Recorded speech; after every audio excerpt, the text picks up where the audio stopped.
Bonjour, je reviens vers vous pour vous lire un nouvel extrait de mon livre, Les Forces Contraires.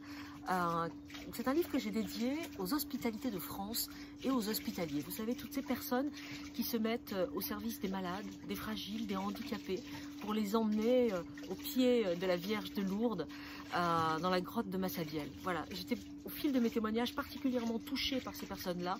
Et vous allez voir que je parle énormément des hospitalités dans ce livre.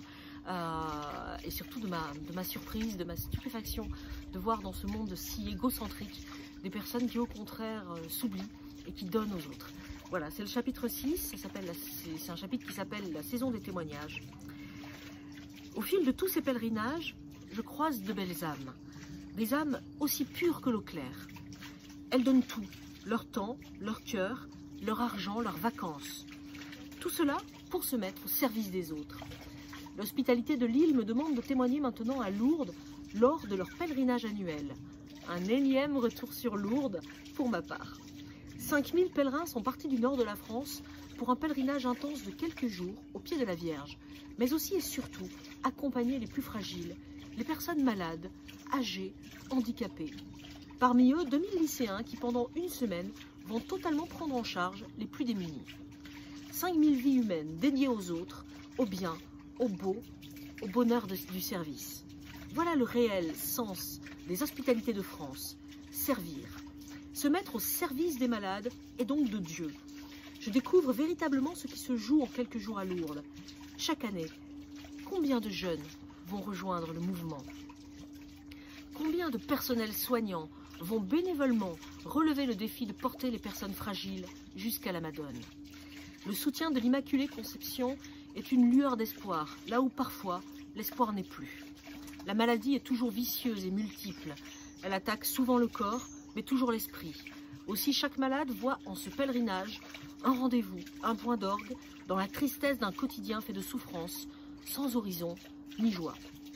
Ici, une fois par an, emportés par la jeunesse, le dévouement, l'amour, l'espérance, la solidarité, tous sont au rendez-vous. Chacun oublie son fardeau, porté par l'énergie commune. L'amour peut tout sauver et Dieu triomphe dans l'humilité du groupe. Comment ne pas être ému face à l'humanité désœuvrée prise en charge par les soldats de l'amour? Les hospitalités tracent le chemin du chrétien. Être chrétien n'est pas seulement faire de grandes théories sur les Écritures, les conciles, ce que disent les uns ou pensent les autres, le latin ou pas, communion, bouche ou main. Être chrétien, c'est surtout vivre au cœur de la pauvreté et la transformer en richesse. Je pense que là est le cœur de notre foi. L'hospitalité de Lille m'ouvre les yeux ce jour-là. Les hospitaliers et les brancardiers sont des hommes et des femmes qui donnent leur temps, leur amour et souvent même leur argent pour aimer les faibles, les handicapés, les laisser pour compte, en les emmenant sur Lourdes. Ils poussent les plus fragiles jusqu'au pied de la Vierge de la Grotte. À partir de cet instant précis, leur âme est confiée à la responsabilité de la belle dame. De la terre jusqu'au ciel, comme un élan d'amour inouï, secret. Les malades, les hospitalités les considèrent. Ils les lavent, les couvrent, les réconfortent, plaisantent. Ils les aiment, tout simplement. Les terrains pentus de Lourdes ne les freinent pas, bien au contraire. Ils sont comme galvanisés. Faibles et valides, réunis par l'amour, portent désormais leur bonheur à la face du monde, dans un sourire étincelant. Je suis tant et tant admirative que je voudrais les prendre dans mes bras et leur dire « Chers hospitaliers, chers brancardiers, que j'admire du plus profond de mon être, merci d'être ce que vous êtes. Merci pour tout ce que vous faites, pour les plus petits, sans jamais penser à vous. » Dans une époque où le débat sur l'euthanasie fait rage, un temps où des vidéos de personnes annonçant sur le net que face à l'âge ou aux ennuis futurs supposés, il est plus responsable en toute légalité d'interrompre la vie, vous, chers hospitaliers, vous portez les plus fragiles. Dans votre amour, prouvant aux yeux du monde aveuglé que l'humain doit toujours être placé au centre. Bien avant l'argent, l'économie, la rentabilité, l'ego, la suffisance, la bien-pensance. Nous devons garder confiance en Dieu coûte que coûte et surtout lorsqu'il n'y a plus d'espoir.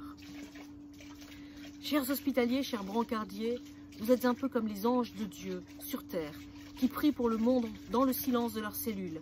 Vous êtes les gardiens de notre espèce.